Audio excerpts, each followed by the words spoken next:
I have been pondering a little bit about some of the folklore and superstition that goes along with gardening.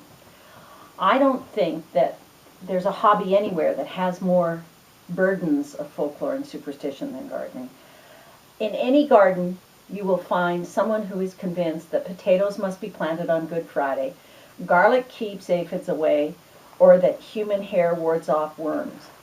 Well, I don't know about that. A while back I read a book by Dr. Jeff Gilman, and it's The Truth About Garden Remedies. What works, what doesn't, and why. Some of the extreme versions of this, or one of the extreme versions of this, is biodynamics, the holistic approach of plants favored by Prince Charles, who combines organic gardening with New Age magic. Biodynamic gardeners sow according to the moon and the zodiac. They spray homeopathic remedies, some of which must be prepared in a sheep's skull or a deer's bladder. I think I'm being sarcastic here. And they bury cow's horns filled with manure and quartz to focus the vital forces of the moon. Of course, some of the old folklore is sound. Techniques of rotating vegetable crops and creating compost survived because they worked, but other nuggets passed down through the generations are nonsense. And in a culture where gardening folklore is venerated, quackery and snake oil thrive. There are signs of a change. In the U.S., 4 horticultural scientists have gotten together and produced the blog, The Garden Professors. This exposes the pseudoscience of some of these gardening myths. They also do some very valid research on the subject, and I am fascinated with some of the things. And if you get a chance, go there. The Garden Professors. One of the members is Dr. Linda Chalker Scott, and she's from Washington State University, and she is a co-author of the blog, and she's very passionate about exploding some of these myths. And one of the quotes that I liked is, "As with any or many mythological practices, it can cause harm if the product is harvested or made in an unsuitable or unsustainable manner.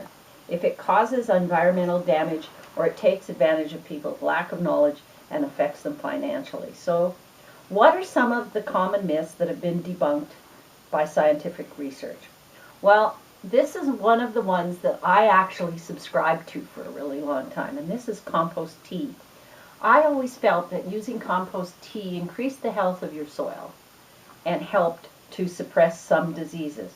So compost tea is a miracle additive of the 21st century. I thought it was an age-old gardening trick because I had seen it done before, but what I had neglected was to research it a little more.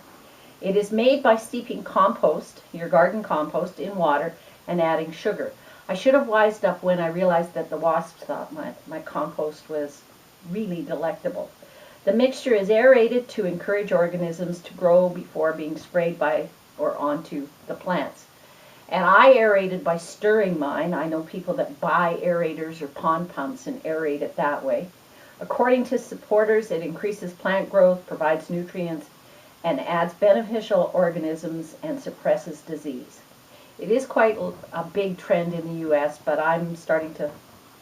Anyway, Dr. Chalker Scott remains unconvinced by the fuzzy science of compost tea. And I have to remain unconvinced because the only person or thing that seems to like my compost tea in my garden is my dog. And I keep it in a large vat, and she thinks on a hot summer day that she should submerge herself in it. So I'm forever having to deal with a sugar, water, smelly, composted dog. And it's supposed to suppress apple scab. And I started doing it because I had apple scab on my crab apple. So I have to say, let's look at that one again.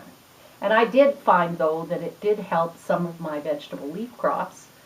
So I guess it does have some theory somewhere, but it didn't help my apple scab.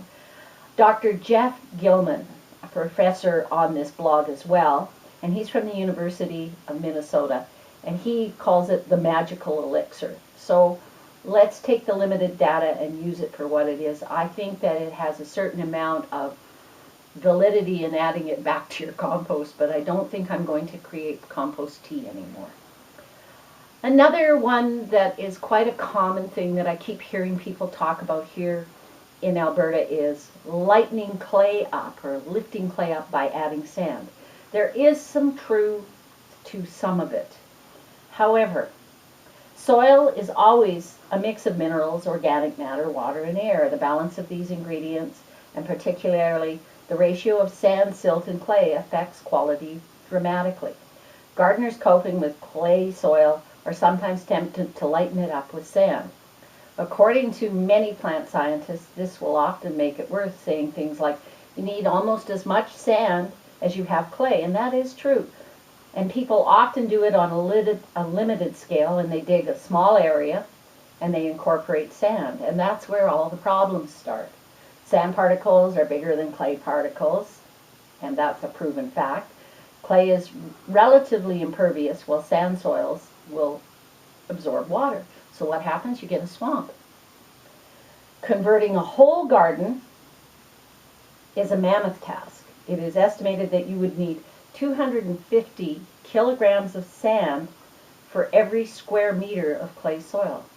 That's a lot of digging, and I personally, I'm not sure I want to do that. I'd rather add compost and keep adding and adding to my soil and building on it. And if your clay is that heavy, maybe you should consider a raised garden bed. The best thing to do in this situation is to raise the bed and add sand a little bit to make sure the water has somewhere to go. It would be staked. And as a tree person and a person who believes firmly that how the tree is planted adds to its overall health, tough love just doesn't apply to children. You have to be a little bit tough with trees.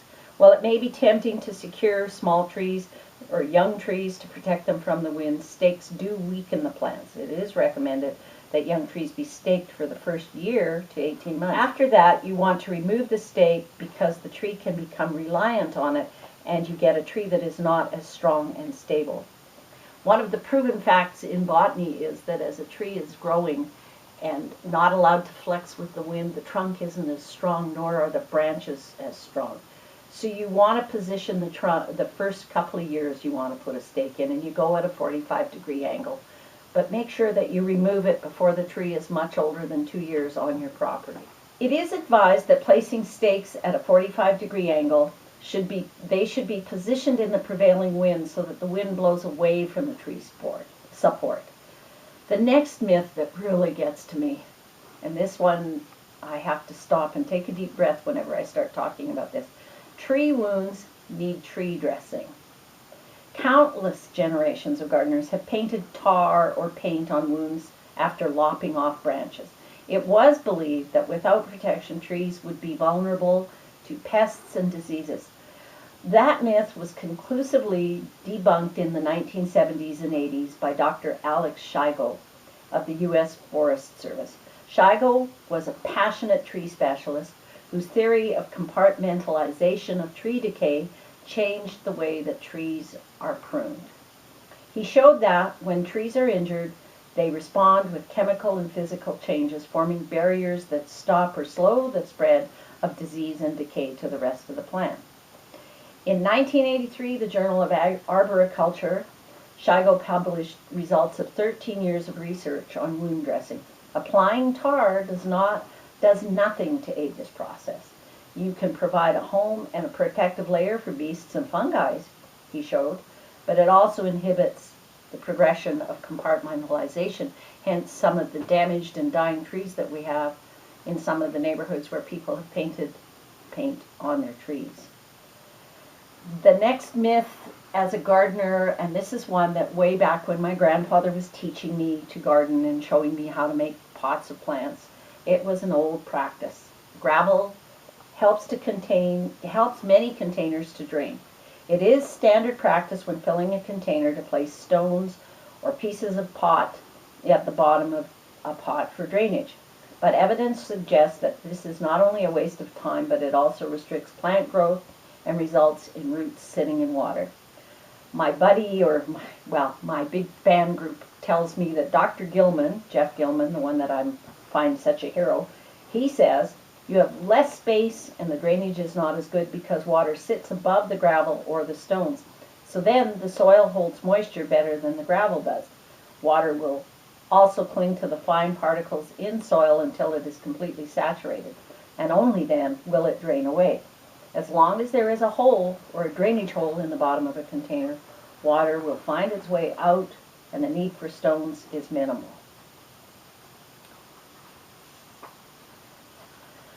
So another myth is natural is safer, and this is one with the continuing rise in people wanting to get into using natural and safe things in your garden.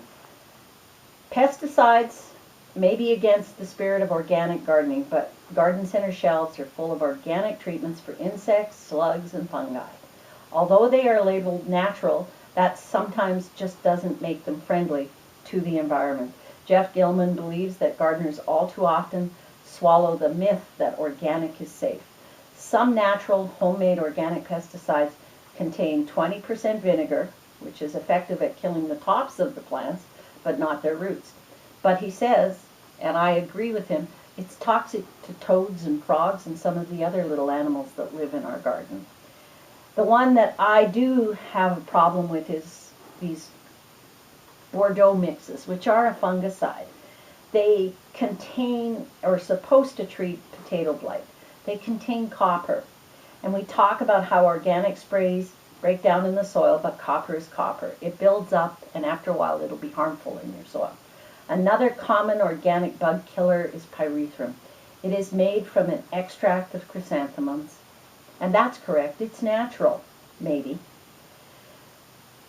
It's non-discriminatory. It will kill beneficial insects like our ladybugs and bees. So be careful. It'll kill the bad bugs too. But be careful how you're spraying it and when you're spraying it. The idea behind organic gardening is good, but when you talk about pesticides, just because something is organic does not mean it is necessarily safe. Every pesticide should be examined individually on a one-by-one case.